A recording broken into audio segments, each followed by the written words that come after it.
আর তোমার সর্ষে, সাদা সর্ষে, কালো সর্ষে, সাদা সর্ষের পরিমাণটা একটু বেশি রকমের নেবে। আর কালো সর্ষে যদি এরকম হয় 2 চামচ সাদা সর্ষে, 1 চামচ কালো সর্ষে দিতে হবে।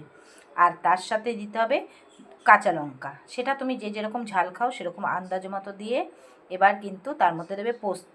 পোস্তটাও দেবে ওই ধরো 3 চামচ যদি সর্ষে হয় তার মধ্যে তোমার 1.5 চামচের মতো পোস্ত যাবে, আর ওরকম 1.5 চামচের মতনই দই যাবে। আর তার মধ্যে কিন্তু আমি বসিয়ে দিচ্ছি এই টিফিন কারিটা।